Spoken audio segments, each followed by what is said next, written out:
ঠান্ডা ঠান্ডা ব্রেড মালাই রোল কেউ যদি আপনার উপর রেগে গিয়ে থাকে তাহলে এটা বানিয়ে নেন। এত বেশি মজাদার এবং সুস্বাদু যে খাওয়ার সাথে সাথেই আত্মা পরাণ কলিজা ঠান্ডা হয়ে যাবে। আপনার উপর আর রাগ করে থাকতেই পারবে না। অসম্ভব মজার নরম তুলতুলে এই ব্রেড মালাই রোলটা খেয়ে তার মনটাও দেখবেন নরম হয়ে গেছে। তো দেখে যদি মনে হয় এটা দেখেই খেতে ইচ্ছে করছে, এখন কি করা যায়, তাহলে পুরো রেসিপিটা দেখা মাত্রই সবকিছু নিয়ে দৌড় মারেন রান্নাঘরের দিকে। আর নিপাস কিটক্যাট মানে কিন্তু সহজ রান্নায় মজাদার খাবার। এই নীতিতেই আমি সমস্ত রেসিপি আপনাদের সাথে শেয়ার করি। ভালো লাগলে আমার ভিডিওগুলো দেখবেন এবং সবার মাঝে শেয়ার করে ছড়িয়ে দিবেন। কারণ যে কোনো খাবার কম খরচে মজাদার করে যদি বানানো যায়, যেমন মজাদার খাবার আমরা খেয়ে নিতে পারবো, সেই সাথে সংসারের অনেকটা খরচও কিন্তু বাঁচিয়ে নিতে পারবো। ভালো লাগলে পেজের সাথে যুক্ত থাকার জন্য পেজটা ফলো করে রাখতে পারেন। পরবর্তীতে যে কোনো ভিডিও সবার আগে আপনার কাছে পৌঁছে যাবে। ব্রেডগুলো ঠিক এইভাবে বেলনি দিয়ে বেলে চারদিক থেকে ব্রাউন অংশটা কেটে আমরা রেখে দিলাম এক সাইডে। আর এইখানে নিয়েছি গরুর দুধ, সাথে 2টা এলাচ, একটু ঘি দিয়ে আমরা জাল করে নিচ্ছি কিছুক্ষণ। জাল করা হয়ে গেলে এর সাথে আমরা দিয়ে দিব গুঁড়া দুধ।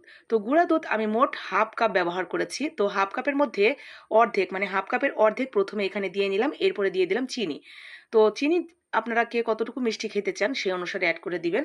আমি খুব বেশি কিন্তু দেইনি, কারণ গুঁড়া দুধ দিলে এমনিতেই মিষ্টি হয়ে যায়, আবার ব্রেডও কিন্তু খেতে একটু মিষ্টি মিষ্টি হয়। আবার ভেতরে যে পুরটা দিব সেটাও মিষ্টি হবে। তো সব কিছুর ব্যালেন্স রেখে এখানে চিনি আমি খুবই কম দিয়েছি। তো আর গুঁড়া দুধ অর্ধেকটা দিয়ে প্রথমে জাল করে আমরা 1 গ্লাস দুধ উঠিয়ে রাখলাম। মানে 1 কাপ, বড় কাপের 1 কাপ দুধ উঠিয়ে রেখেছি। আর বাকি যে দুধটা ছিল সেখানে আবারও আমি যে অর্ধেকটা গুঁড়া দুধ ছিল না, তো সেই গুঁড়া দুধটা দিয়ে জাল করে নিলাম। জাল করতে করতে অনেকটা যখন ঘন হয়ে এসেছে, কমে গেছে, ঠিক তখন এখানে মাত্র 1 চামচ কর্নফ্লাওয়ার নিয়ে এমনি নর্মাল পানি দিয়ে একটু গুলিয়ে আমরা এখানে অ্যাড করে দিয়েছি। ব্যাস, এখন আমরা এইভাবে কিছুক্ষণ নাড়াচাড়া করব। 1 চিমটি লবণ দিয়ে দিলাম, এতে করে মিষ্টির ব্যালেন্সটা খুব ভালো আসবে।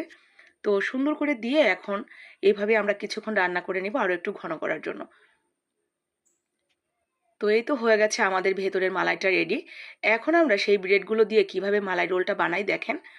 তো ব্রেডগুলো তো প্রথমেই রেডি করে রেখে দিলাম। এরপরে দেখেন যে কোনো একটা সাইডে এইভাবে ভেতরের ওই মালাইটা দিয়ে নেবেন। এরপরে একটা সাইড থেকে ঠিক এইভাবে পেঁয়াজ দিয়ে সামান্য একটু জায়গা যে বাকি আছে, ওই যে আমরা 1 গ্লাস দুধ রেখেছিলাম না, সেখানে একটু আঙুলটা ভিজিয়ে ভিজিয়ে সামনের দিকে যে একটু অংশ বাকি আছে সেখানে সামান্য একটু দিয়ে এভাবে পেঁয়াজ দিয়ে নিলে এটা আর খুলে আসবে না। তো ঠিক একইভাবে আমি সবগুলো রোল রেডি করে নিয়েছি।